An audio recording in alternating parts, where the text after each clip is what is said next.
Welcome to episode 2 of the Combatosseurs. I'm your host, Manpreet, aka MMA Lock of the Night, and your boy on Twitter, at MMALOTN. As always, I'm joined by my co-host, Tony, aka Tony Hawani. Oh, God. Yeah, you told me about this. That's hilarious. Have you ever been mistaken for somebody else other than yourself, like a celebrity or something like that? Like, maybe not like, oh my God, this guy is blah, blah, blah. But has anybody ever told you look like a certain celebrity or somebody that anybody would know? Really? Not at all. I don't even think I look like Ariel much, man. What the hell? I kind of see it now that somebody said it. Like, sort of. I don't know. It's the nose helps a little bit. Yeah, maybe. You're getting real close to the Ariel Hawani territory. Yeah, I guess I got that hook, yeah. But I see it maybe in the eyes or something. I don't know. But he has like the bald cut almost, right? Oh, widow's peak, too. But okay. I guess I got a bit of a widow's peak if I like really shaved it off, but yeah. Somebody told me in one of my own podcasts for the Lawcast that I look like this guy named Ebro from Hot 97. He's like a radio DJ. I had to like Google him right away. I'm like, no clue, man. He's like this, he's a black guy. I'm Indian, so I guess maybe the color complexion and it's kind of similar. Like he's a lighter skinned black guy, and I looked at him like, okay, we kind of have a beard. We wear hats. I didn't really see it. I'll have to pull them up for you later. Yeah, to kind of see I'll need to see a pic of that. Yeah, but that one was, the Hawani thing kind of caught me off guard, but I was like, I gotta when you told me that, I was like, what the hell is that? Okay, cool. I'll take it, I guess. Like, I mean, if we're doing an MMA show, I should probably get mistaken by someone, Might as well. At famous. least it's Hawani. At least it's not somebody else. Exactly. Fuck. So I'd say episode 1 was quite a success. I mean, we had a little bit of a standard that we wanted to set for that, and we are back, as you guys can see, in a different setup. We want to continue to innovate, make it better. My man Big Rob is always looking out for us behind the scenes. He'll be joining us in a little bit too to help us with one of our segments. But here we are, episode number 2. We're going to be looking over March that just passed by us. A lot of big things that happened. There was a fight pretty much every weekend as well, which is fucking nuts. That's like every month now, right? We got 1 week that we have a lull, which is this weekend coming up, and then afterwards we're getting like fucking gangbanged by Max Holloway, Israel Adesanya. It's funny now. Like if there's a weekend without a UFC event, I kind of just go like, oh, what? Yeah. Now what, bro? What are you doing? What the fuck am I supposed to do now? I'm used to 7 o'clock or 5 o'clock freaking. Yeah. I'm used to that, but. Oh yeah, and I guess a shout out to ESPN for these early start times. Yes, my God, amazing, big love it. Up to those guys for sure. I love the fact that this past card started at 7 7. I watched it after the fact, so I didn't really get to watch it. I think it was like by 10:15 it was wrapped up or something like that. The whole fucking broadcast done. Love it. Main event finished. It was great. Us East Coasters are so fucking proud of that, and ESPN, you've already won our love just for that alone. Remember when we saw Velasquez Lesnar live and like it wrapped up and we're like, wait, it's like 9:30 and the event's done? What the hell's going on? We were in Anaheim for that one. We flew Pacific up for that one. That was nice. Where we come out, it's it's kind of dark, but like it's fucking 10 o'clock. Or whatever it was. It's like ready to do stuff now. Yeah. What do we do now? Normally we're just like, fuck, I'm passing out. It's like 1 a.m. Yeah. Oh, jeez. Going home, burning out. Just want to go out. Just let me go to sleep now. I'm tired of you guys. Don't even want to see you anymore. So, like I said, a lot happened this month. We're going to kick things off right with the welterweights. This was a huge month for the welterweights. Not to mention, the first thing that happened pretty much March 2nd, Tyron Woodley drops the title to Kamaru Usman in probably one of the more dominating fashions we've ever seen in a title change. Yeah, 100%. I mean, what were your thoughts on Kamaru Usman's performance there? He did way better than I thought he was going to do. I mean, I think you were the one who was like, you wanted to, you thought Usman could do it, and I was like, man, I don't see it, man. Just I think the wrestling's going to cancel out, and then Tyron should have the standing edge because of his power. That's one narrative I didn't understand though. I heard that from a lot of people because I had commented on somebody's thing, and I had said, if Usman keeps us on the feet, he's going to win strictly off of activity. And everybody's like, what do you mean he's going to he beat Wonderboy on the feet? I'm like, what? He dropped Wonderboy twice. Yeah. I didn't think Tyron's going to win by activity or anything. I just thought he would be able to land the better shots because of his speed. Do you think he would have knocked him out? I wasn't super impressed with Usman's striking before. Like, maybe that's just me not watching properly, I guess. Yeah. But even in the RDA fight, I'm like, he got clipped quite a bit. Like, it was just all pressure. Yep. But I'm like, if Tyron catches him, like, he should probably put him out. But another thing is, like, you probably should have. Oh wait, no. We'll get into that. Yeah, we'll talk about Tyron after, I guess. Yeah, we'll leave Tyron for a little bit later. But in terms of Kamaru Usman, you can say what you want about his stand-up striking in terms of technically. Yeah. But when you have a pressure and a pace that he sets, similar to a Colby Covington, similar to who's another guy that comes for Justin Gaethje. You know what I mean, somebody who we're going to be talking about later. But when you talk about these guys that don't have the most technical abilities when it comes to striking, but when you're able to match that with pressure and pace, you're gonna win the stand up. It may not look the prettiest, but you're throwing the most. You're advancing. You're pressuring. They can always fall back on it, like the fact that they have the cardio. So like you said, even if they don't have the technique, if they keep throwing and you're not throwing back enough, they can still win. They win on just activity. based off volume. That's it. They strictly off volume. Yeah. I want to get back to Kamaru, but other big wins in that division. Yeah. Jorge Masvidal shocking the world. Yeah, I definitely bringing down the giant. I told you, right? I was like, I don't see how Masvidal, like the way Stephen Thompson stifled him in his last fight. He's coming off like a 1.5 year layoff. I was like, man, and then the way Till fought. Is his heart in it? That's one thing that you kept saying to me.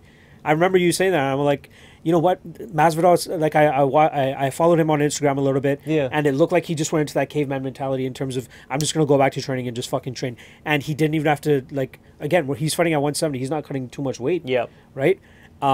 For him, it also looked like a case of like the layoff was good, whereas I thought he would come up rusty.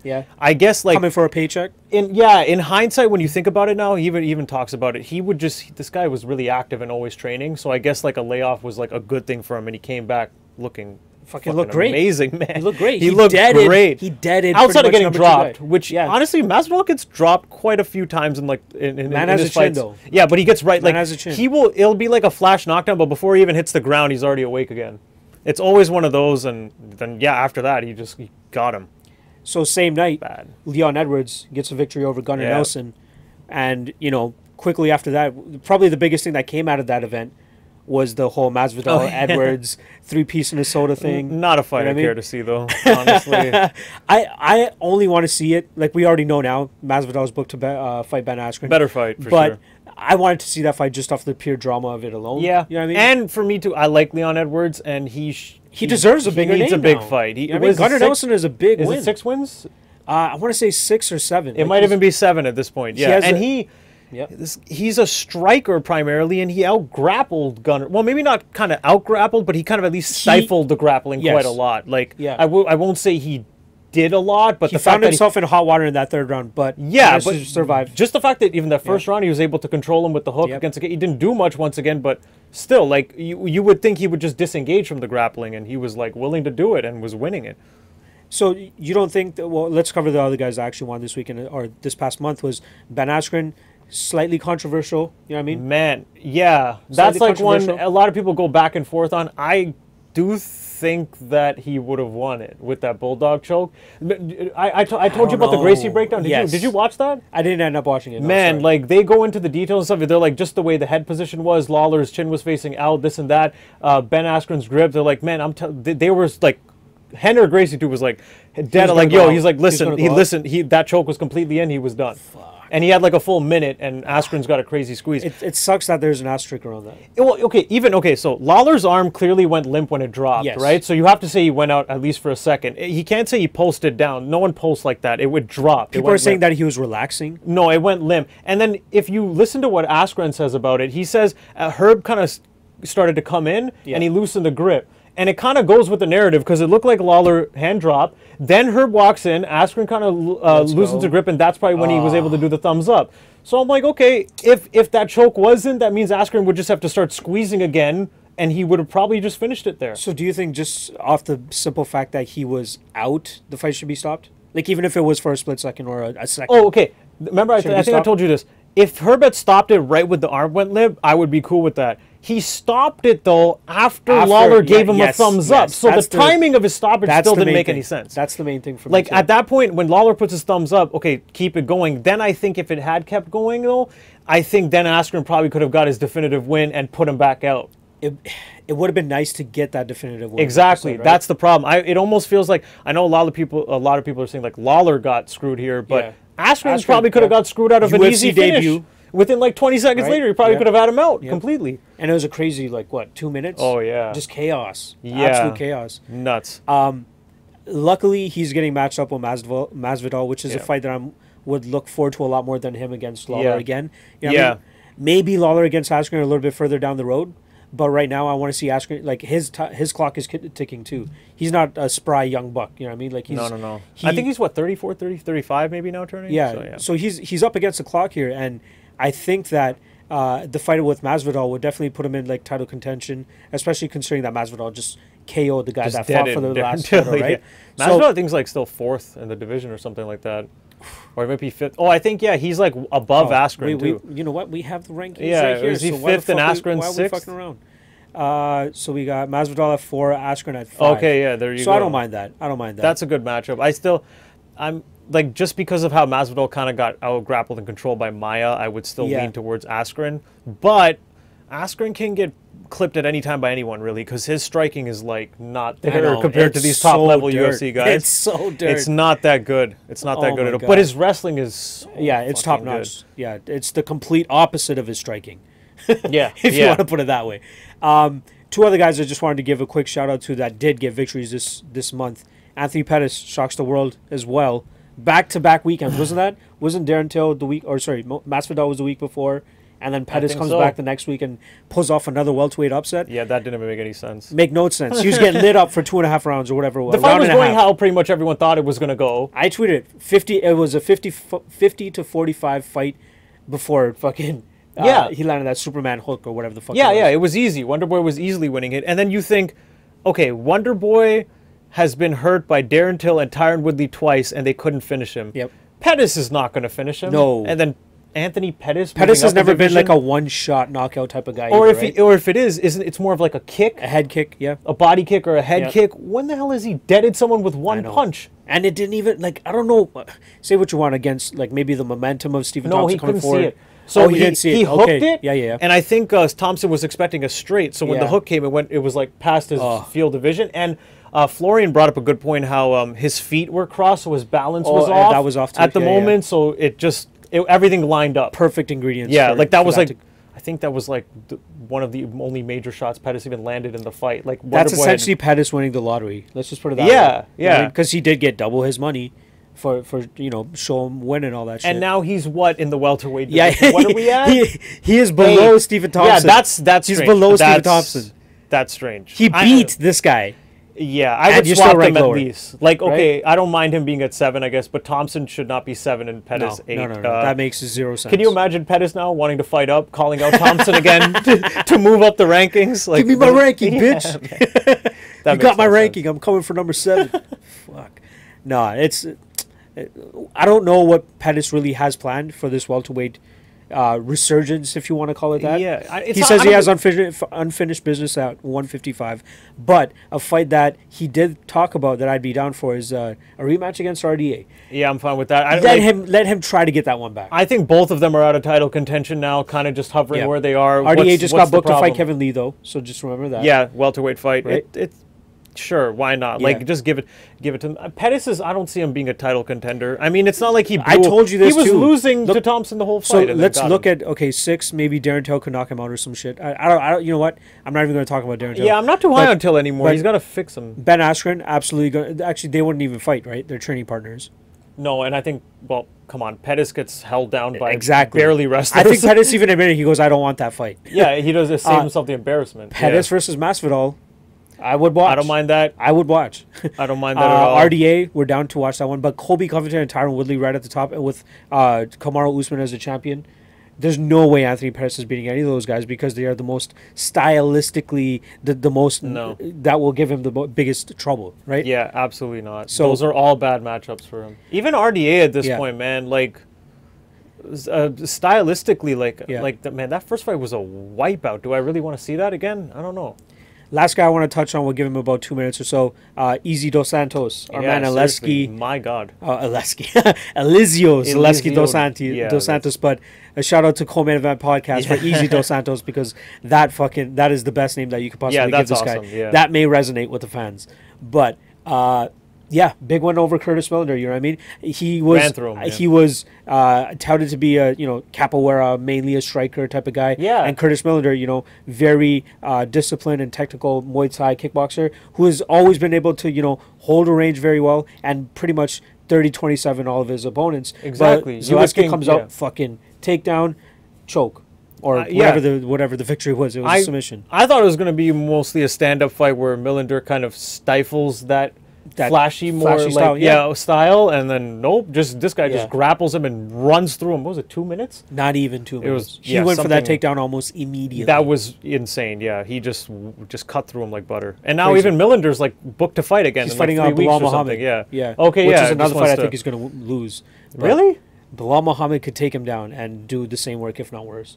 Oh man, I don't think Muhammad gets him down as easy. But anyway, that's a different topic. Different topic. That's for the Lawcast. If you guys want to know about that fight, we can branch off into another 30 minutes. Actually, I think that fight's next weekend. So we get to answer that question very quickly. Okay. Yeah. All right. Cool. All right. So that's pretty much putting on a bow for the welterweight division. You know what I mean? Big month for them. A title change, and then a lot of contenders pretty much shuffling their way through. Last thing I want to say about it, actually, it better be Kamaru Usman against Colby Covington next. Otherwise, there's no fucking order. It doesn't make any sense to do any other fight. Exactly. I mean, what are you going to do? You can't do RDA, Tyron, Jorge. Everybody else is no one. There's literally no one. And Woodley doesn't deserve an immediate rematch. God no. God no. All right. So that's the welterweights right there. Let's get into our top performer of the month. I'll let you kick this one off because I'm trying to remember mine right off the top of my head. Yeah, I gotta go with Usman over Woodley. Yeah, it was just so dominant. I don't even think he got hit once, like cleanly, like really cleanly. Destroyed him in every category. Even on paper, you look at the wrestling credentials. What is he, Division 2? Yeah, and Woodley's Division 1. So you would think Division would have the advantage. Yep.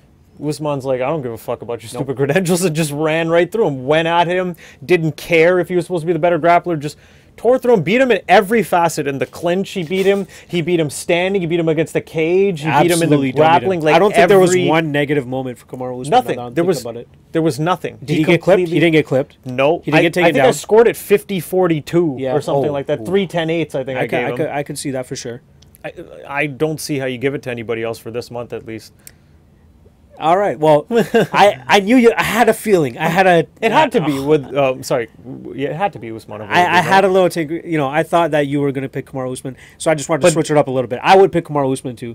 I think he deserves it. You know what I mean? Again, title change. This is when it matters the most. He went out there. He performed. He got the victory. Oh yeah, I'll tell you my runner-up after. Go for it. Go for it. Really? Yeah. Go for it. Okay, I guess the other one. Yeah, I was considering was wait. Is that still March? Gaethje Barboza? That is March. Okay, yeah, I would say Gaethje over Barboza was a really good performance too. Like overall performance, because that people thought it was going to be long drawn. Now Gaethje was going to have to weather a storm. This and that. No. He came right at him, hurt him right away on the feet, and put him out in 2.5 minutes. And he got hurt too in that. Yeah, I love how the first 10 seconds was just like leg kick your leg. Kick your leg. No, I'm gonna kick your leg. It was just 5 leg kicks. Right. A lot of people were talking about that. They're like, "Yo, are they actually gonna go for this leg kick?" Gaethje, first thing, 2 seconds. You got Barboza, fucking one of the most technical strikers with the most powerful chopping leg kicks, and then you got Gaethje, who's just, I'll throw a fucking leg kick in the clinch. Like, and Gaethje first thing, 2 seconds in, like just to show how little fucks he has to give. Just boom, leg kick right away against the leg kicker. Beautiful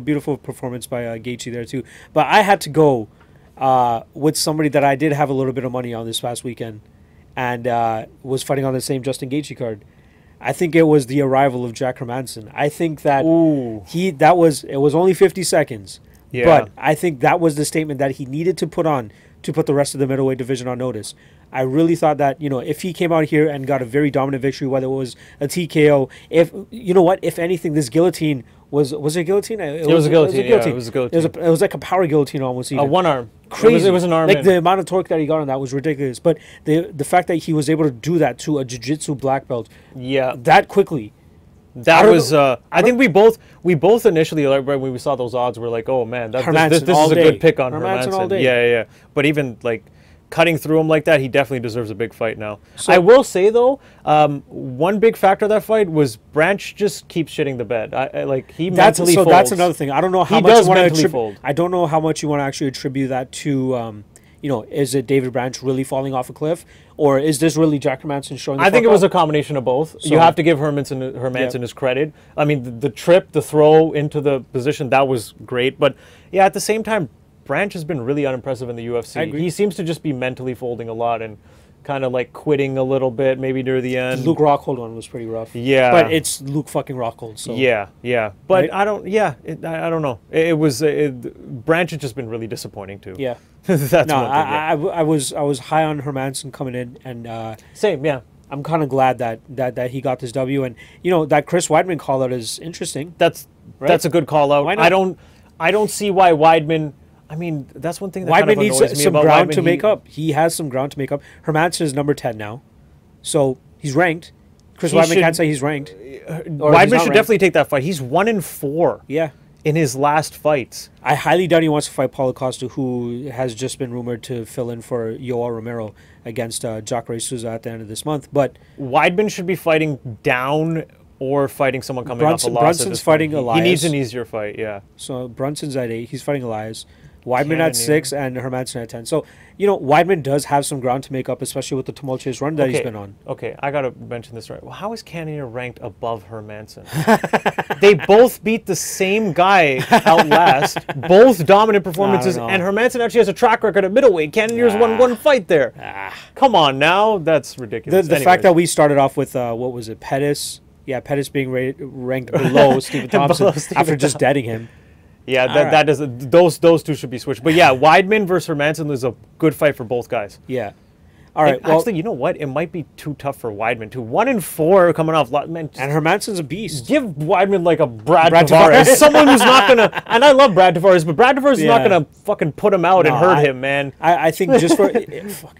Well, I guess it would have been cool to see Hermanson against Paulo Costa, but Costa's fighting. They're both kind of contenders, though. Right? I think they like to match up when I guess it would be good. Rockhold should be, I guess, taken out of there too. Yeah, he's up at 205 now. Yeah.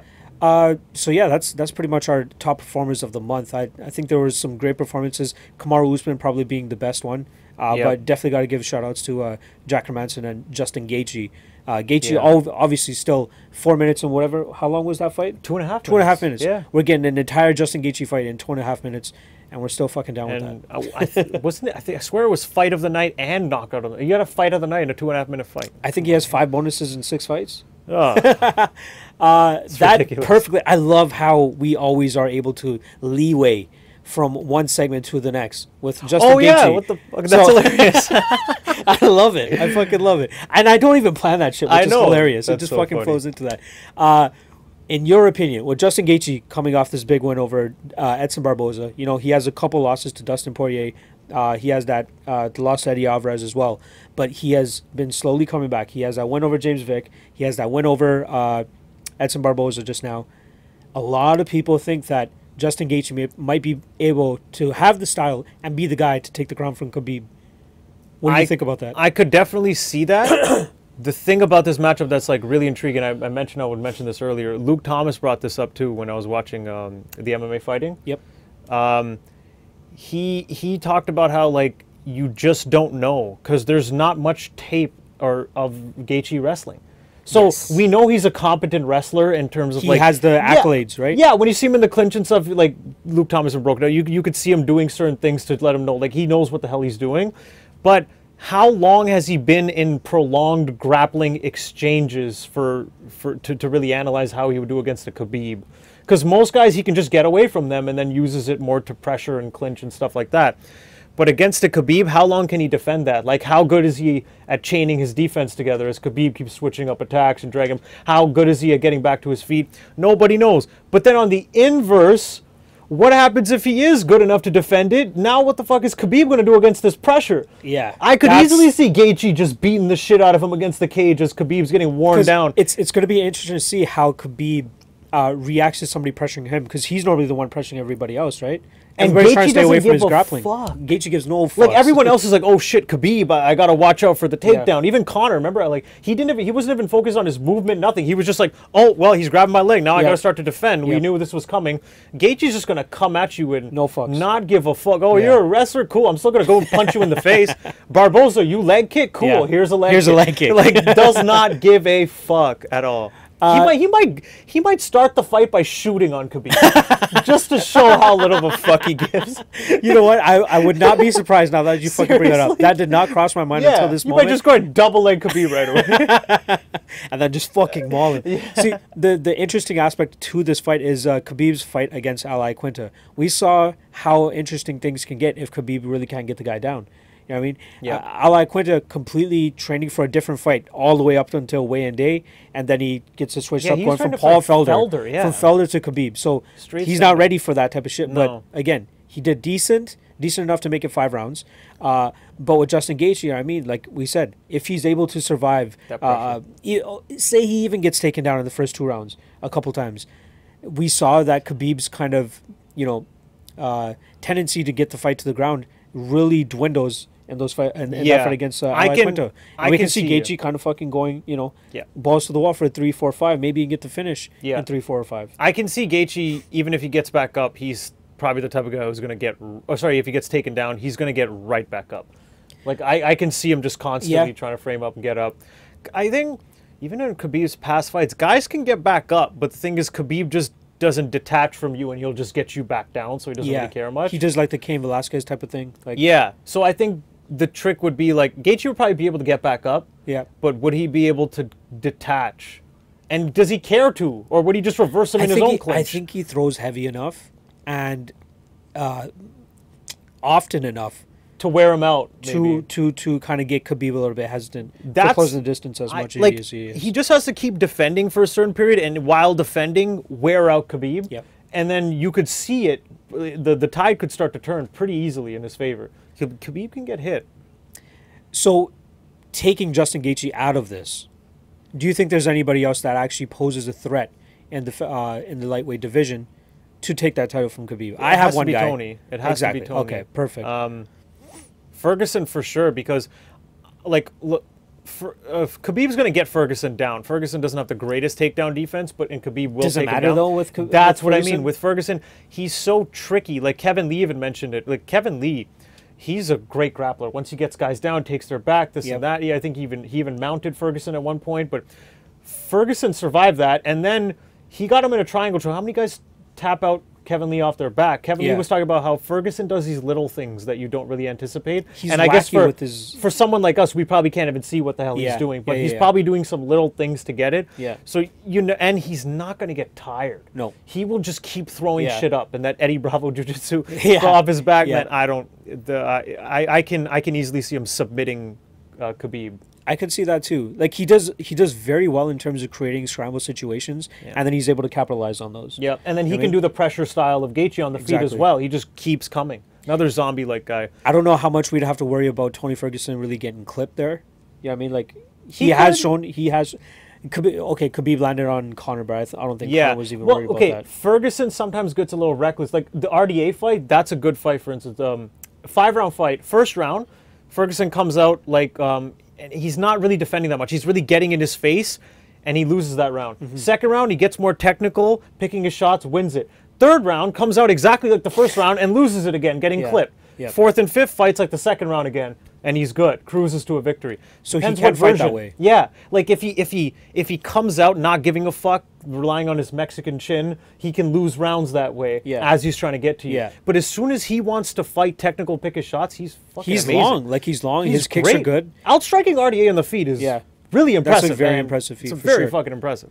We're getting Max Holloway and Dustin Poirier coming up. So say Dustin Poirier wins, do you give him a shot against Khabib? I don't. I guess you. Man, it's for the interim belt, right? Yeah. So like, no matter it should. You know what I mean? I guess you. Okay. Here's the thing. I don't care. Like the fact that it's for an interim title, fine, cool. But Tony Ferguson should only ever be in a title fight in his next fight. So I still think even if Poirier wins that fight, whether it's Poirier or Holloway, Ferguson should still be fighting Khabib next. That's the only fight that makes sense at lightweight. They've done this before where they had, like, remember when they had the Lesnar's the UFC heavyweight champion and Mir's the interim champion, and they were like, I think they were defending their belts too. Oh no, wait, no, that never actually happened. No? Never mind. But yeah, I wouldn't mind seeing even Poirier can either wait or defend his interim belt separately if they even care to do that. But it just doesn't seem right for Ferguson not to be in the actual title fight against Khabib. Plus, like, come on, we have to see this fucking fight. How many times? 5 times? 4 or 5 times? 4 or 5 times. It's stupid. I think it's 4, and it's probably 2 the each. most cursed matchup in MMA history. Yeah. It's 4. I think it's 4, and it's 2 each. Like, they've each pulled out twice. Yeah. Oh, yeah. I think I looked it up recently. The tiramisu, the weight cut, Ferguson Pneumonia. snapping his ACL. And He had water in the lungs. Oh, yeah. Ferguson, and then the ACL, yeah. It's fucking crazy. Then Khabib with the weight cut, yep. The last thing regarding this this whole Khabib talk and who can dethrone him, Dana White recently came out saying that 2 of the fights that he wants to see the most are Floyd Mayweather against Conor McGregor in MMA. And What the fuck? He said that? Yes. Oh, he my. fucking said that. And the other one, Khabib versus Conor too. Oh, okay. Why? Because it's money. Why? He doesn't really care to see that fight. He just wants the money. Money. It's a lot of money, especially now with their little Twitter feud. Yeah. Escalating to Yeah. this whole religion and stuff like Yeah. that, and making fun of each other's wives. So the heat is there. Obviously, people are gonna fucking watch Conor, but realistically, I'm a stickler for the order of things. That you guys will always hear me talk about that shit. It should be about that, right? Khabib, Tony next, right? 100%. But then you got Max Holloway and Dustin Poirier sitting out there, possibly being the next interim champion. The winner of Poirier and Holloway, if they don't get the next title fight, then Conor is still a fight they will take. Either one of them will take okay with that. I'm absolutely okay and with for that. Conor, either way, you're rematching a guy you already beat, so you know you can win that fight. But honestly, in a rematch against Holloway, I think Conor gets destroyed. Right? Like I really think he gets fucked Absolutely up. I think he can still get Poirier because Poirier can get clipped and put down. Yep. But I think Holloway just destroys him this time. I think he dummies him. Yeah. One guy that is actually a little bit further down on the rankings that kind of just caught my eye that I almost forgot about, but was thinking about bringing up during this podcast. Yeah. Mr. Gregor Gillespie. If Khabib is still sitting at the top after going through the rest of those guys, I think Gregor Gillespie absolutely puts up a good shot against Khabib he too. needs a good fight. Right? Him and Felder actually would probably be a good next I fight. want to see him against so Kevin Lee's gone. He's gone to 170. Yeah. Yeah, like you can't really have Gregor Gillespie fight too high up then, because Gaethje's not going to take that fight. Who else is there? Iaquinta's fighting Charles Cerrone. Oliveira against Gregor Gillespie. Would watch. Gillespie should probably fight up though, like Felder. He should fight up, but having Charles Oliveira on your record is not. Yeah, bad. actually, and Oliveira's on a run right now. Exactly. He's on a tear. He's on a tear too. So maybe it's a good fight for both of them. Yeah, right. That's true too. Because we got Cerrone against Iaquinta. Iaquinta, that's a fucking great fight. I wouldn't even mind seeing Gregor against the winner of that fight. That fight's beginning of May. But I guarantee you, if Iaquinta wins that, he's not taking no Gregor Gillespie. Yeah, we already heard Ray Longo on fucking Ray Longo's minute saying he gets a title shot. I'm surprised Iaquinta's fighting down at all, but I guess because it's Donald Cerrone, it's a name. It's like, I'll take that fight, you know? Iaquinta should probably be getting Conor right now, honestly, when you think about it. If Conor would fight. If Conor would fight. Yeah. Oh, by the way, Conor apparently tweeted now that he's coming out of retirement. Yeah, so, I saw that. Short-lived, right? Yeah. Well, we're going to touch on that very shortly, but that's pretty much it for the whole Khabib talk. You know what I mean? Like, it really got my mind thinking when a lot of people were saying that Justin Gaethje probably has the best style and set of skills. Fuck.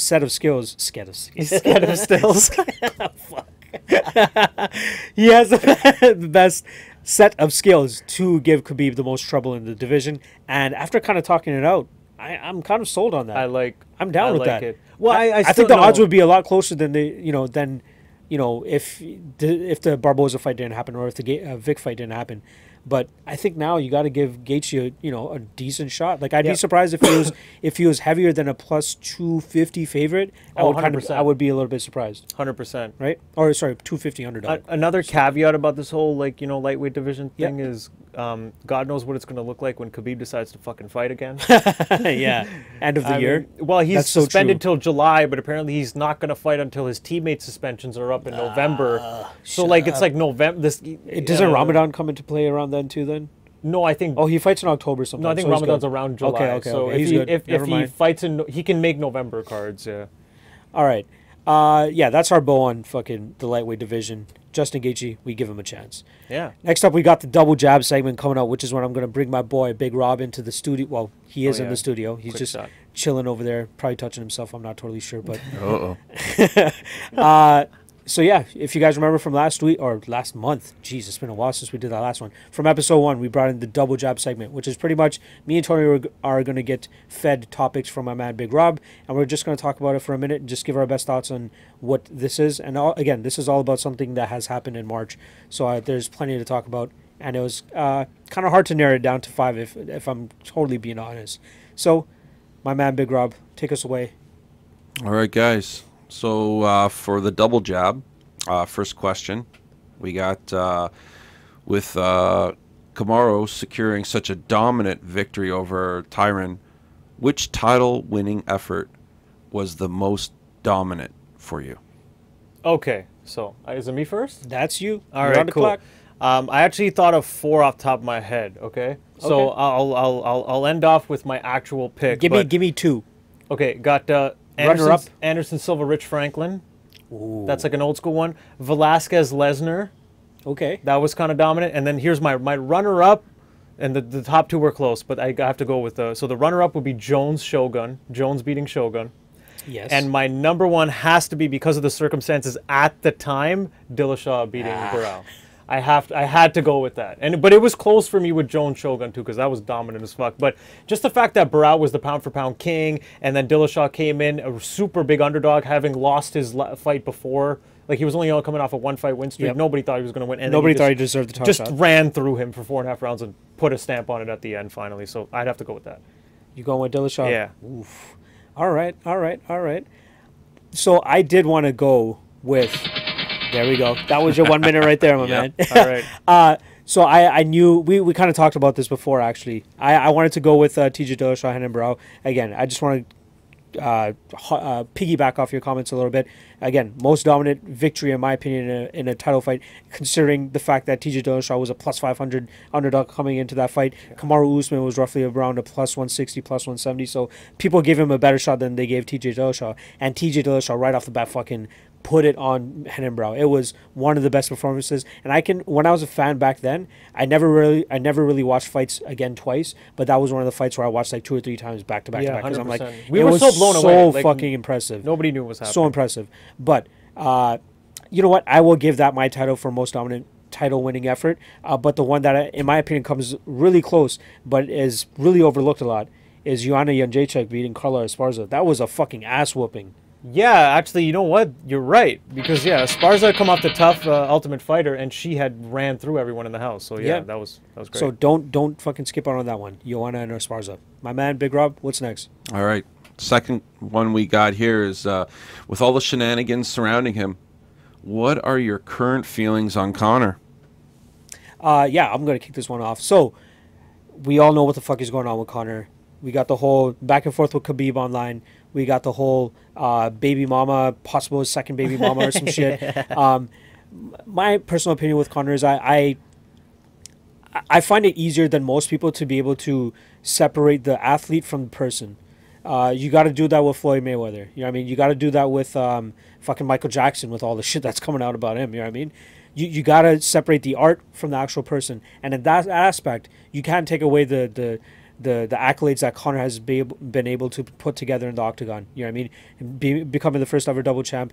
You know, say what you want about the fight selection coming up to that. But, you know, it's shitty what he's doing in terms of being a person himself. And he's always posting on social media like he's just, nothing really happened other than when he's taking jabs at guys. You know what I mean? He did a fucking guest speech with Tony Robbins recently. Like, who the fuck saw that coming? And then now he's tied up with this whole religious bullshit that's happening with Khabib, and I'm cool with him. I'm fine with it, but he's really got to smarten up, because I think one more bad step and it might be, you know, that's it for him. Yeah, what about I you, kind Tony? of agree with what you're saying. He doesn't. I don't get offended or anything by him too much. He's clearly smart. He knows what he's doing, but I think also deep down in his heart, he's like a crazy Irish wild boy too. So that don't part, give these crazy motherfuckers money. Yeah, that part comes out a lot, and that's why, you know, he does a lot of dumb shit. But that's also one thing he's got to kind of tone back. Like, do you just want to be in courtrooms all the time, dealing with the law all the time? Mugshot like, after why? mugshot. Just go enjoy yourself. You know, stop getting into dumb shit like this. So, yeah, he's not that harmful to me, but he should probably like, you know, tone it down a bit, because he does seem to be like, at first I would always think it's more just he's always calculated, but now it's starting to get to a point where it's okay. I'm starting to believe less and less that some of this is calculated, and that he's just getting a little too crazy and wild and needs to reel it back in a bit. Yeah, Just a little much. just a Maybe little get off the nose candy a bit. Yeah, seriously. Oh man, with him though, it's like you don't know if the next thing is going to be the last thing. You know what I mean? At what point does everybody just say fuck it? At this point, I don't really take him too seriously, and I kind of just wait to get official announcements. Like, do whatever the hell you want to do on Twitter. You're gonna say whatever. Cool. I'll get a laugh, and that's about it. All right, Rob, what's up next?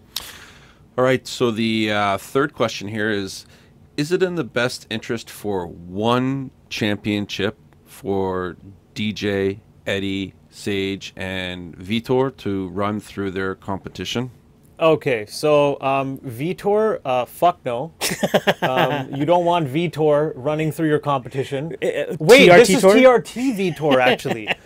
Okay, well, yeah, if he's juiced to the gills back to 25-year-old level, then, okay, maybe that's cool, right? But either way, probably still not a good look to have Vitor run through anybody. But outside of that, no, like, they shouldn't be running through them. You want them to look competitive and good. It's probably a good thing for ONE FC that Eddie Alvarez got knocked out in the first round almost. Well, actually, maybe not in terms of marketability and stuff like that, True. but it's a good look for their fighters. Eddie Alvarez getting knocked out in the first round in his first fight outside of the UFC after he's been fighting top guys and doing pretty good outside of Dustin Poirier pretty much in the Conor fight. Yep.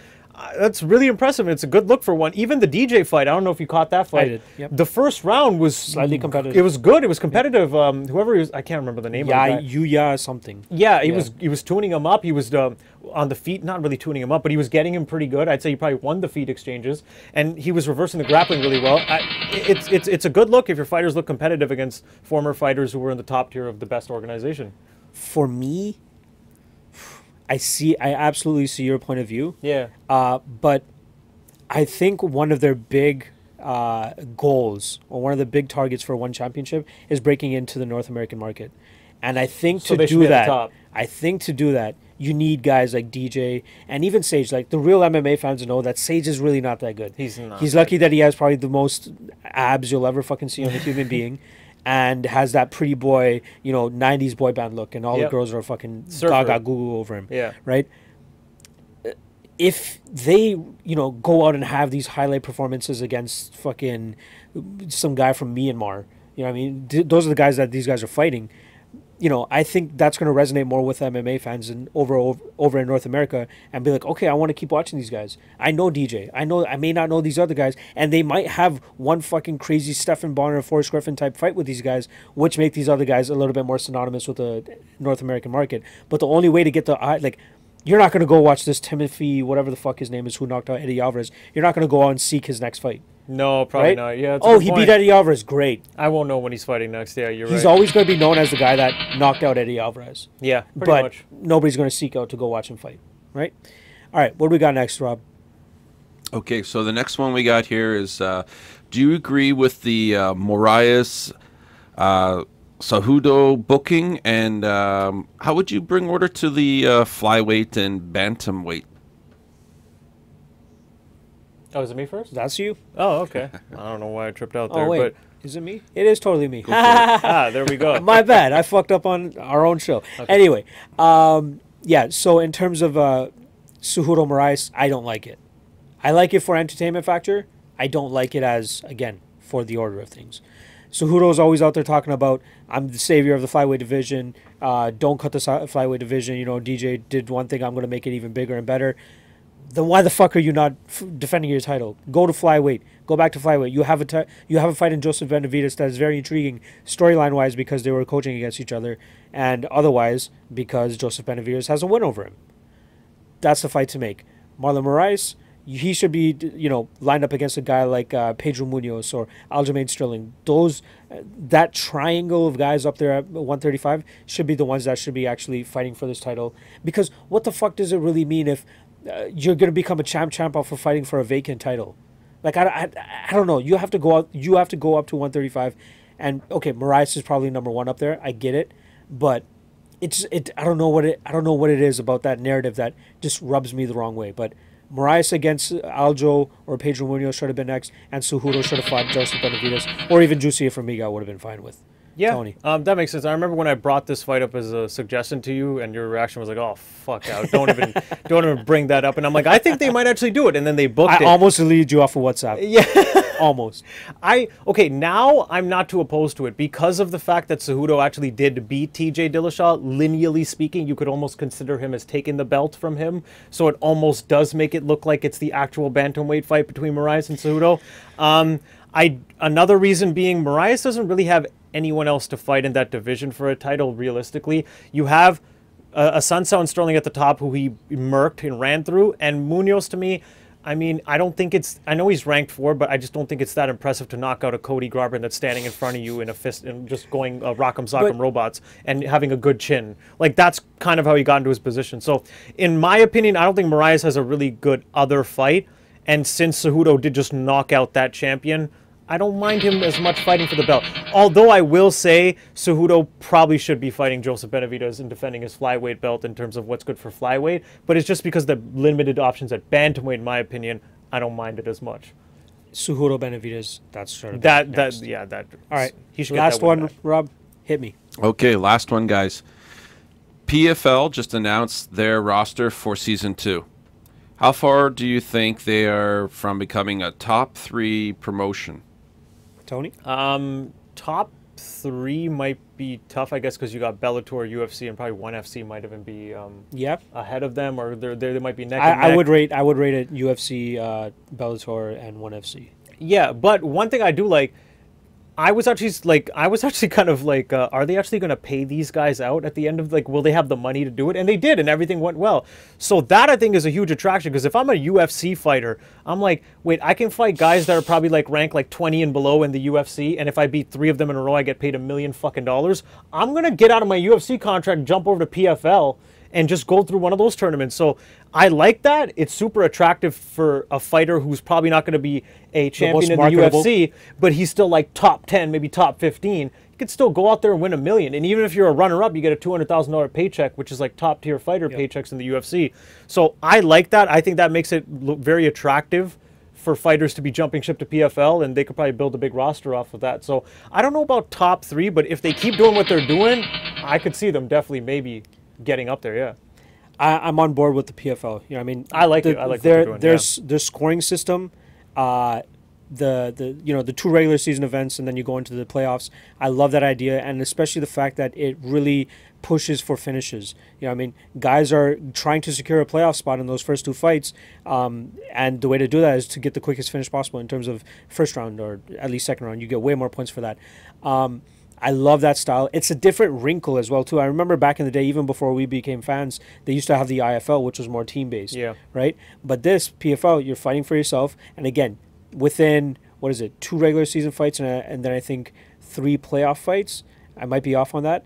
But max 5 fights you're fighting in a year, and you make $1 million after that. Yeah. More often than not, guys are barely cracking $100,000 after 5 fights in the UFC. Yep. Right? The payouts are ridiculous. The payouts are ridiculous, and we've seen that they are actually coming through with it. They paid the guys from season 1. Everybody's been paid. Everybody's happy. No bad will. And also, they got a lot of good investors in terms of like Kevin Hart and some other guys that they sold a lot of stocks to other guys. So yeah, so I definitely like what they're doing over there at the PFL. But one thing they need to change up, just a quick thing, is the first round of fights.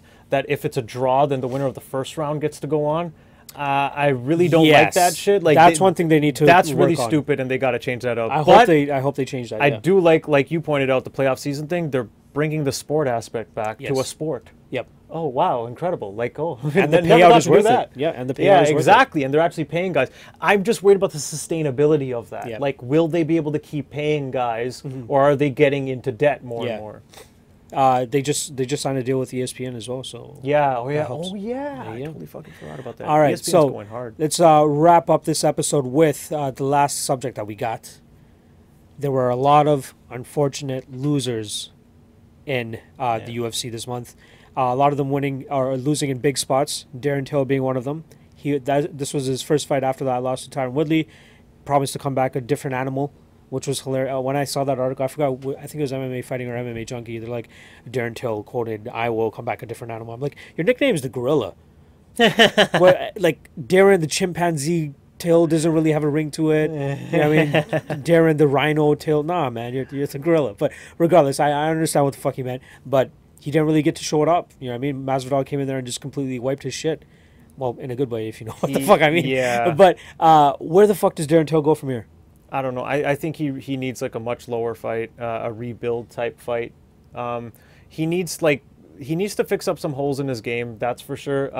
Defensively, he has a little issue, right? His fight IQ needs to get up there. He's got the skill set, but he doesn't seem to fight that smart or fix up any of his holes. Like Masvidal is easily able to get a read on him and then get him because he was doing the same thing over and over and over. So if you're gonna be you can't be claiming you're the best in the world. You're gonna destroy everybody in the division, and then you have holes like that. Yeah. So I think there's like a little bit of a honest approach to it that you might be missing. That he's got to look at his flaws honestly and adjust and get. You get a certain level of confidence though if you come into the UFC being like what I think it was like 14-0 or something. He was undefeated and he had a decent amount of wins too. I'm not sure how top flight the competition was, but he came in with he was definitely doing good and he had a good streak. And then that Cerrone fight was big for him. But what do you think about a possible jump to 185 for Darren Till? That's probably where he should be going eventually, if not soon. But why not now? Actually, you know what? Why not? I mean, at welterweight, I guess he's not too dead in the water. He's still ranked like number 6, which I still think is too high for him. But either way, but you're coming into a middleweight division, which is kind of ruled by welterweights. Calvin Gastelum, Robert that's a Whittaker. Good point too. But I for now I can see him staying there because he's young and he can still make the cut and he's still ranked 6. Yep. So I feel like he might think like, well, 1 or 2 good wins and I could still just be right back up in there and get a title shot. So I'm guessing he'll stay at welterweight, but I kind of agree with what you just said. Yeah, if you're coming off such a devastating loss, or 2 losses in a row now, and he got deaded, deaded bad, got deaded, and you should take some time off in that time, maybe bulk up a bit or whatever, do whatever you need to do. It's only better if you're not we all know about the horror stories of him trying to get down to 170. So why the fuck? Why risk your life when you're not even you're not? He would. I don't know if he would be even considered small in the 185 division. Luke Rockhold's gone up to 205, and he was probably the biggest guy there. Yeah. Right? You know what? Now that you mention it, I'm kind of for that. Like, I think Till should probably take like a year off and come back at middleweight, different guy. Pull a Whittaker, Yeah, exactly. Whittaker's the fucking champion. Kelvin Gastelum's fighting for an interim title. So, these middleweights are these welterweights are having success when they go up to fucking 185. Yeah. Another guy that suffered an unfortunate loss was Stephen Wonderboy Thompson. I mean, he was having a classic Stephen Wonderboy performance against Anthony Pettis, and waboom, it's over. Just one punch, deaded, completely out cold. Right. One shot, just owning the fight up until then. I know people are talking about how Pettis was like softening up his legs, but to me, I'm like, he was kicking the legs, but that was impressive work by Pettis. I'll give him that. Yeah, but I didn't. He had some good body kicks too. Wonderboy didn't look phased by it. That was my thing. Like maybe it looked better. I think it might have looked better than it actually was because I don't even think Wonderboy got bothered at all. Didn't look like his movement changed at all. Maybe I think he just didn't see the punch. If that fight hit maybe the 3rd or 4th round, maybe we would see the effects of it. Yeah. But you're totally correct in terms of like Wonderboy did not seem phased at all. I think Wonderboy. Let me just confirm his age, but he's 35, 36. He's 35. The Wonder Man. He should be graduating to the Wonder Man at this point. He still looks like a boy. Do they even have his fucking? They don't even have his age. I'm pretty sure he's 36. I know he's definitely up there in terms of age. Yeah. But where does he go from here? Is he still top flight competition? Like, can he beat like? I think it's getting to that point because he's had such a long kickboxing career, and then he came into the UFC, had a lot of fights. I think it's getting to a point where his chin is failing him. Because the first time he ever got clipped and rocked was against Woodley. Then the rematch gets clipped and rocked again. Yep. Then in the next fight against Till, gets clipped and rocked again. Then in the Masvidal fight, didn't really get hit. And then now this fight gets punched, deaded, one punch by Anthony Pettis of all people. Again, not a huge puncher. I think it's just gotten to a point where he should be able to tune anybody up on the feet, but anybody could just crack him one time and he's going out. Which is funny because one thing that a lot of people gave him praise for was his ability to manage distance and movement. Yeah. Right? Well, he recovers well against Woodley. Woodley steamrolled him and he dropped him with a bomb and then was destroying him on the ground with ground and pound. He survived it fine, but so just the fact that after such a long layoff too, when you're resting and you come back and you still get deaded by Anthony Pettis with one punch, I just don't like where it's going for him in terms of being 36 years old and now starting to get knocked out. I think just time has caught up to him. What do you think about a possible matchup between him and Santiago Ponzinibbio? That's a name that kind of jumps out at me. He should just have fun fights, I think, at this point, and like bigger name fights. And honestly, the thing right now with Thompson is the way he got knocked out. Man, I don't want to see him fight for like a year. I know. So I don't think Yeah. I think he should just sit out. Just chill out. If he does want to get back in there quick and get a fight, yeah, Ponzinibbio needs a bigger fight. First of all, how the fuck does Ponzinibbio not get the Woodley fight over Robbie Lawler? Yeah, I don't get that rematch at all. There's so many questions regarding that. Like Woodley is somebody that we're going to talk about Yeah, as well. like, But like Ponzi should have got that fight over agree. Lawler, 100%. Lawler should maybe. I wouldn't have minded. That's a seeing, rematch nobody gave a fuck about seeing again. Like, oh, let's. I would have been this. down to see Lawler versus Edwards. You know what I mean? Yeah, exactly. Like Lawler and Woodley are both kind of more veterans and older guys. So why are they fighting each other at this point? Like, let them fight the younger crop. You know. I don't know. I felt like I'm the only person in the world that probably didn't have as much of a problem with Woodley and Lawler getting matched up again. Like, I want to kind of see maybe Lawler get that fight back because, you know, he got clipped once and he just went dead. What if he survived that? You know what I mean? Like, again, you could say that with any fight. I get that. But I find that fight is favoritism towards Lawler because he's number 10 getting a chance at number 1. So if he beats number 1, he's going to fly up the rankings. Yep. It's a huge fight for him. It does almost nothing for Woodley. You've already knocked the guy out and he's number 10 and you're number 1. You're not getting a title fight after this. You're probably not even getting a title eliminator fight after this. What does this do for you other than erase the Usman loss? That's really what he's going for. Yeah, he just needs to get back on the board. Yeah, that's it. But that to me is like Dana going, you know what, Lawler? I think you got fucked over in the Askren fight. So here, have the number 1 guy. Like, because Dana loves Lawler. Let's be honest. Yeah. Everyone in the UFC who the loves fuck Lawler. doesn't though? Yeah, who doesn't, right? Robbie Lawler, of course. So yeah. Let's shift divisions because we've talked a lot about the welterweights here. But where does Edson Barboza go from here? After a devastating loss to Justin Gaethje this past weekend in Philly, you know, he had a masterful performance against Daniel Hooker before that fight. You know, okay. And now the thing he gets deaded by Justin Gaethje. Yeah, the thing with Barboza is this guy has really bad fight IQ. Yeah. He has all the skills in the world, but... Remember when he shot for a takedown against Tony Ferguson?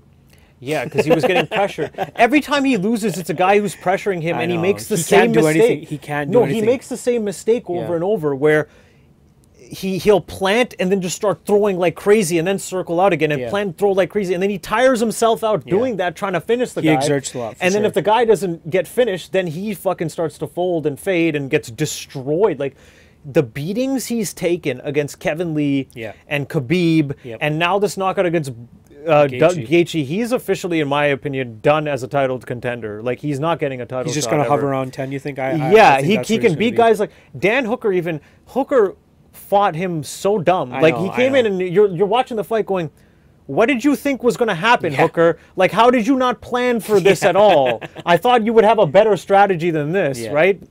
Barboza's been figured out, I think, at this point. He's like the ultimate gatekeeper.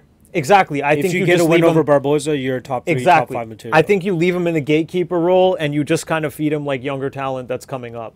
Hopefully more people that aren't going to really hurt him because by all means, please, the fuck up. Sean Shelby, I highly doubt you're fucking watching this podcast, but do not give him Gregor Gillespie. Let's save him a wrestling beating. Oh my God, yeah. Just the amount of the Khabib and Kevin Lee fights, the amount of grapple fucking he had to endure, like, it's like just save it now for Barboza. But then the poor guy, he fights Justin Gaethje, still gets knocked the fuck out on the feet. So and a fight he was a favorite in too, right? Yeah, I don't really know what to do. A lot of people thought he would stand that and just pick Gaethje apart. You know what? I like this fight, Barboza and Alexander Hernandez. I'm not opposed to that. Yeah, they're both coming off losses. Fight. They both need to rebound. God damn. Why not, right? That's actually a really good fight. I'm down with that. Hernandez still gets to fight up, even coming off a big loss to Cerrone. So Barboza gets KO'd. A couple of hours later, he's back in Philly or wherever the fuck he's from, New Jersey, watching his daughter get born. Yeah. How crazy is that? Yeah, just got fucking murked, and now you're just watching your daughter come out. Yeah. Well, that's good because he'll remember that weekend for the daughter being born and not much for being. KO'd with his knees I didn't fight that week. What are you talking about? Even the way he fell. You fought that He was week. On his back with his knees up in the air. That was I was like, oh my God, this guy's bad. dead. Yeah. That was a horrible loss for Edson Barboza there. We got 3 more names I want to touch on, but I don't know if I'm going to give one of them any love. Michael Johnson. Poor guy. A guy that put together 3 solid wins. Say what you want about the Andre Fili fight. It was 2 wins. It was Fili and Lobov, that's it.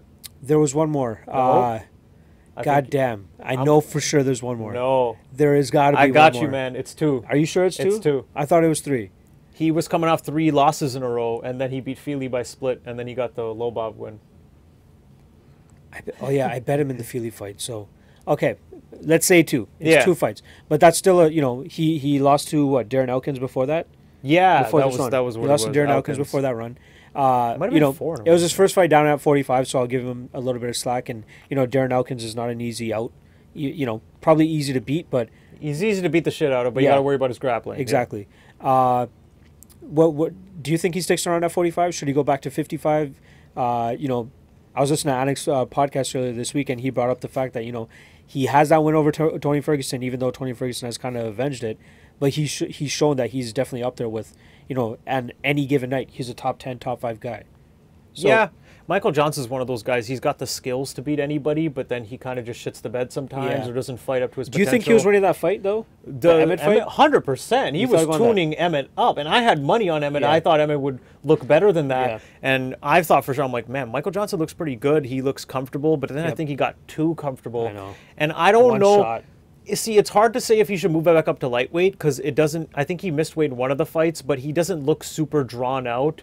Or he doesn't look really bad at the weight. He got hit by a few bombs by Emmett too and ate them fine. Yeah. So it's hard to say like, oh, he got deaded. Maybe it's because of the weight cut. I mean, Emmett threw his whole fucking body into that punch. I think anybody's going to get deaded from that. Yeah, that was I don't care what weight that fight was at. I'm pretty sure Michael Johnson was going out either way. So it's hard to say it's because of the weight cut. I kind of think that he should probably maybe just go up to lightweight. Just because he's older, there. Yeah. You're coming off a bad loss now, and he's got some good wins there. He's got wins over. This is what's fucking crazy to me. Poirier's 3 and Ferguson is 1, and Michael Johnson has beaten both of these guys. Shit. Michael Johnson's the last guy to beat Tony Ferguson, and he deaded Dustin Poirier. Yeah, that was a bad knockout too. Yeah, like he destroyed Dustin Poirier. Like he knocked him the fuck out. Yeah, so it's pretty crazy. He's got wins over 1 and 3. I'd be down to see MJ at 55 for sure. Yeah, and he's got a win over Barboza too. Yeah. Like he's got some really good lightweight wins. He has leverage there for sure. So yeah, for me it's like, man, you're older. Why cut the weight? Just don't bother. Just go back up to lightweight. You could beat these guys. Yeah, I don't know. I'd probably rather see him at lightweight in all honesty. I want to give 1 minute to Volkan Oezdemir. Yeah. Unfortunate win. Quickly got to say, just quickly, I have to throw this in about Oezdemir. Go for it. That Oezdemir-Reyes fight. Yeah. I thought Reyes definitely won that fight. I don't know what the fuck everybody's going on about with Oezdemir winning that fight. I think if you... and I called this out, the commentary was incredibly biased. That second round, Reyes is landing, and they're not mentioning anything about it. And then when Oezdemir does like one thing, they're like, oh, like, yeah, it kind of feels like Ozdemir's winning. I'm like, can you bring up the striking numbers? Because I keep seeing Reyes hitting him. I don't see what's going on here. I thought Reyes clearly won that fight. I think if you watch on mute, it's obvious. Like a round 1 Oezdemir, round 2 and 3 Reyes, I thought was pretty obvious. But yeah, anyways. So it was still close enough of a fight for people to say that it was a bit of a controversy. Yeah. So he shouldn't really fall too far down the rankings here at 205. Do you think he still has maybe another title contention run in him? Like he's been he deaded Misha Serkinov, he deaded OSP. No, he went to a decision with OSP, deaded Jimmy Manuwa. Like we know he has knockout power, but he's probably not going to beat John Jones. He's not going to beat Daniel Cormier. I thought when he got his title shot, he was overrated coming in because, okay, you clip Misha Serkinov really quickly behind the ear. Yep. But then Misha Serkinov kind of proved to not be that great. Like that Glover fight, I mean, he was winning the stand-up, but he kind of just quit on the ground. Like I don't know what happened there. That was weird. And he's relatively it was just good a on the ground. Yeah. Against Manuwa, same thing. Manuwa, once again, has bad fight IQ. He kind of just leaves his head out there, and it has a terrible chin, and he quickly deads him in the clinch. The DC fight, I thought DC beat him standing, then made him quit by the end of the first, got saved by the bell, then pretty much got finished again. Same way. In the same fight. So, and then ever since that DC fight, he's looked bad, in my opinion. Anthony Smith fight didn't look that great. Anthony Smith's not even doing much, and then eventually just wears him out and chokes him out. Like, I don't think that was a very bad performance. I really don't think Ozdemir's that great. I think he just got lucky with this this streak of wins that he accumulated. He got over even the OSP fight. I know it was his debut on a short notice, but a lot of people thought that OSP got robbed. OSP should have won that fight. So I don't know. I don't think he's that great to begin with. So I don't see him going back in the title contention. Seeing the names you see in the top 5 there, Do you think he cracks top 5 again? Where are we at? Oh, it's yeah, on the far right right side, yeah. Far right. Top 5. Does he crack top 5? So he lost to Dominic Reyes. He lost to Anthony Smith. The division's so crap. Of course he can probably get back up there. He'll never beat a DC, a Gus, or a Jones ever. I don't see that ever happening. He could probably beat Smith on a good night. He could probably beat. Yeah, but he was also kind of winning the first. Like he's probably up 2-1 going into the 4th round, from what I remember. So you could argue that, but. No, I think OSP kind of hovers around. I think 10. we're gonna get Johnny Walker. Who's gonna skyrocket into that that. I think Corey Anderson range. takes out Ozdemir as long as he doesn't get clipped. I think he easily grapples him. Yep. Johnny Walker, another guy that's gonna probably be on this list. He would probably dead Ozdemir after well, he fights. actually, it's probably too hard to tell with him because we haven't seen much. Man, just keeps killing people in like 10 seconds.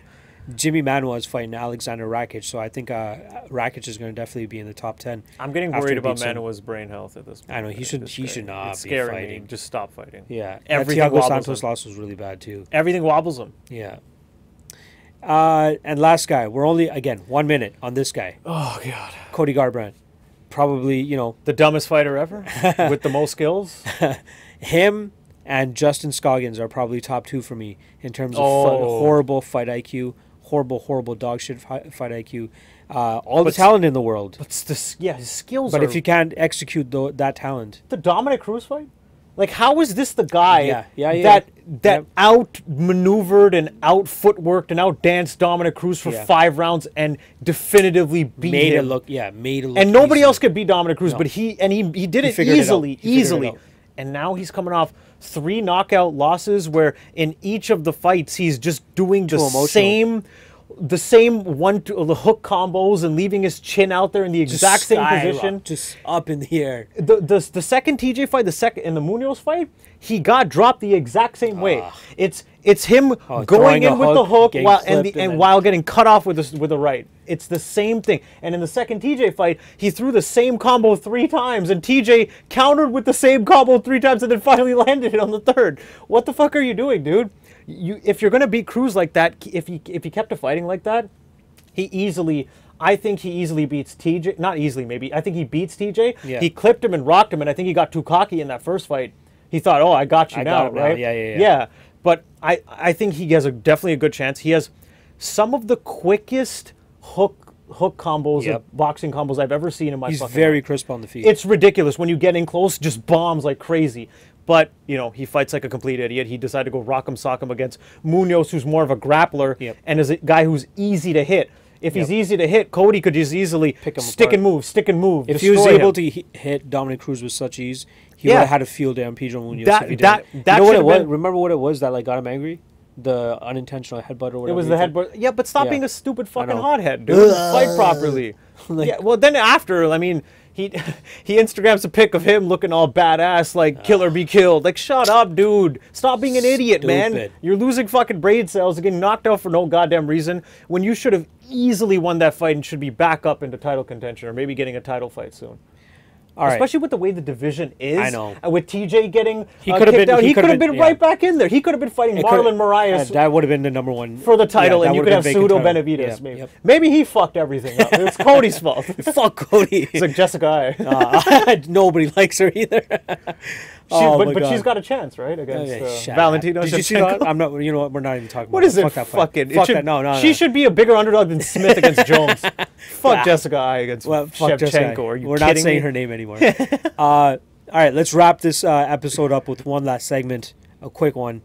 Most anticipated fight of this coming month. So for April, which fight are you most excited for? Honestly, I'm not gonna lie. There's not that many really big fights this month. So I'd have to before it fell through. I think that was like earlier today. My personal one would have been Jacare Yoel too, because that first fight was controversial. It was close. I kind of felt it probably should have been more of like a draw. I don't think Romero deserved the win, but I don't really think Jacare deserved the win because of how dominant the first round was for Romero. So I probably would have leaned towards a draw. So that was a rematch I was definitely looking forward to. And Jacare finally getting a good fight. That guy seems to get fucked over either by bad timing or whatever. All the goddamn time. He's old. Let's get him his title shot or a big fight. Like, come on. And he deserves it. He should be on a 3-fight win streak. He beat Kelvin as far as I'm concerned. So he should be fighting Israel for the interim belt. He should be getting all these fights. So he's kind of getting fucked over. But I'd have to say, because that fight fell through, that I'd have to go with definitely Holloway Poirier too. Okay. That's next weekend. Yeah, definitely. And I think, what was the other one? I can't remember, but I think there was another fight on that card where I wanted to. That was also kind of like a good fight. It was close, but overall, I'd have to go with Holloway Poirier too. I remember watching that fight when they were like so young, and that was 7 years ago or something. 2010 might have been like 8 or 9 years ago. Yeah, Jeez. I remember Holloway coming in as a little kid, and I remember in that fight, I should rewatch it too, but from what I remember, Holloway was beating him in the stand-up as a 20-year-old kid, and then Poirier just took him down and destroyed him. He had like less on the than 10 fights back then too. He was literally a kid. Yeah. He was like 20 years old. He came into the UFC with what, like 4-1 or something like that? Yeah, he was 4-0. I think he was 4-0. Oh, 4-0. Yeah, and then after the Poirier fight, he was 4-0. And his whole career has pretty much been in the UFC and growing in front of us. So I definitely have to go with that fight, especially because of the stakes too. And oh my God, interim champ. Hold your horses. Let's don't fucking bring a red panty knife for this. Not even necessarily the stakes in terms of like it's a belt, but the stakes in terms of like where that puts you in the division. An immediate shot at Khabib. Let's say that. Yeah, it's a shiny. And let's not forget, this time last year we were actually supposed to get Khabib against Max Holloway. Yeah, against Holloway. I was fine with it back then just because of the nature of it and everything falling apart last minute. I'm not gonna lie, this might be bad to say too. I wouldn't be upset if Holloway has to pull out and Ferguson's ready to go. Oh, can you? I think that cleans everything up much nicer in the division, right? You think Ferguson's really gonna come back with? Okay, I know he's having his issues. Going on. He's having his issues, but from what he's back on Twitter. He's being active. I'm hoping he's kind of getting the help he needs. He's getting back there. He's always going to be a little crazy. Yeah, that's Tony Ferguson for you. Even on Tough, even on Ultimate Fighter, he was he was a bit nutty. Yeah. That's cool, but that also makes him a little weird, and what also gives him like that crazy edge in fighting. I agree. The fact that he trains for 6 hours straight and has cardio for days. That's because he's fucking crazy. Yeah. Like straight up, there's a little bit of crazy. You need that. Comes back off of that crazy surgery after 6 months and doesn't even do any traditional rehab, does his own shit and looks perfect and fine. Okay, that's like crazy in a good way too. So it helps him become a better fighter too. So I don't know, as long as it's like he's not in deep shit either. Like he's not being charged or anything like that. It's just he's just got to get his mental a little better. Yeah, man, he's probably in shape. I really wouldn't be too upset if Holloway maybe stubs a toe. Nothing major. Nothing major. Can't cut weight, even though he's going up. No, yeah, he's not going to miss the weight. Yeah, something happens, and then Ferguson's ready to go. What if he has like his like concussion-like symptoms spark back up? Remember that was a huge thing back in the day. That was scary. But like a year or two. That was scary, man. That was some scary shit. The way he was speaking too. Yeah, that was weird because they never even found out what it was. Yeah, Bisping fucking called him out on it like immediately. Yeah, right? Yeah, that was weird. It was probably I'm guessing it was probably from the weight cut. Yeah. But yeah, I definitely actually probably prefer to see the Ferguson-Poirier fight, but if we got to do it, Holloway-Poirier is also a really fun fight. I'm okay with it. Like I said in the last episode, I think I don't agree with the order of things in terms of Poirier-Holloway happening, but my dick will be rock hard that whole fucking fight week because it's coming right up. It's going to be a great fight. Sick. It's funny, too, because I think for the sake of like the divisions being where everyone should be at, Poirier should probably win to just to keep the balance. Again, order of things. Yeah, the order of things. But I also am just a bigger fan of Holloway, so I just want to see his winning streak keep going and see this guy keep making history and doing him because he's fucking awesome. So I don't really know. I don't even know the way I want that fight to go, but I actually think Holloway's probably going to win that fight. So that's your most anticipated fight for April? Has to be, man. Has to be. I seem like whenever even last time we did this, I think I chose Leon Edwards and Gunnar Nelson, and you chose Edson Barboza and Justin Gaethje. Yeah, it was Barboza Gaethje. You like the glitz and glamour and like the magnitude of the fight. There are some fights though where the styles are just like, oh, this is gonna be a barn. And that's what the type of fight I'm fucking picking. It might be a fight that I just even forgot about. Okay. It was a fight that kind of didn't really happen last minute, but it is an injury replacement. Alex Cowboy Oliveira against Mike Perry. Okay. That should be some fucking fun. Tell me you would not have wanted to watch that fight, even like just if you saw those two names together, you'd be like, yeah, you got a good point. And like these guys together. Oliveira doesn't have the greatest fight IQ and will go balls to the wall, and we know Mike Perry wants you to fucking go balls to the wall. Let's see what married Mike Perry goes about, because he's married now. Let's not forget about that. The 'Cause platinum that means one so has much. been tamed. That means so much, right? The platinum one has been tamed. Sign that contract. Platinum Princess, baby. Uh-oh. Platinum Everything's Princess. changed. No, I don't. We're gonna I see don't. Platinum Princess back in the corner too. I'm thinking maybe, but I think Mike Perry's actually training with like Jacare and those guys in Orlando because Jacare weirdly is in Orlando. That or could be Florida a or barn something, burner. shit like that. See, that could be a barn burner, but if Cowboy Oliveira fights smart, he will just grapple him and take him down and choke his ass out like he did to Tim Fights Means. smart. Yeah, but Cowboy Oliveira. But he did against Tim Means. Do you remember how Cowboy fought in the rematch against Tim Means after that no contest? He Yeah. didn't even engage him in the stand-up and just took grapple him down. fucked him Okay. and choked his ass out. I don't know. And you thought that fight was gonna I thought that was gonna be another was gonna be a stand-up sick fight. barn burner fun fight, but no, he just dragged him to the ground. So maybe Oliveira goes, hey. Last fight, Gunnar Nelson broke my whole fucking face. I need a win right now. Yeah. So maybe I just drag this guy to the ground and tap him out after I saw what Cerrone did to him pretty easily. I could probably fuck this guy up on I'm the ground. hoping somehow, some way, Mike Perry's takedown defense has gotten a little bit better or something like that, and this fight ends up just staying on the feet, and we get a bloodbath or something. That's the just bleed fan in me coming out. Yeah, that could easily happen, but now that I think about it more and more, I actually think Oliveira's going to take this to the ground and beat him on the ground. And I hate the fact that I'm starting to think that way Yeah, too, but it's still my most anticipated fight of the month. Remember, I I don't give think a fuck. didn't he have Gunnar had his back and he reversed it and got guard Yeah. on him Yep. and was doing pretty good. Yep. So There was some success that Alex his Oliveira had on grappling the is ground. the gap between the grappling is probably going to It's be probably really gonna be immense, fucking yeah. big in terms of Mike Perry and Cowboy Again, Oliveira. short notice as well, so that could add a different short wrinkle notice to for it who as well. again? For For Oliveira, right? For Mike Perry, no. Because Oliveira was actually supposed to fight Li Jing Liang, which was going to be That's a great right. fucking Okay. fight too. Okay. Yeah. That was a fight that I was very much looking forward to as well. Yeah.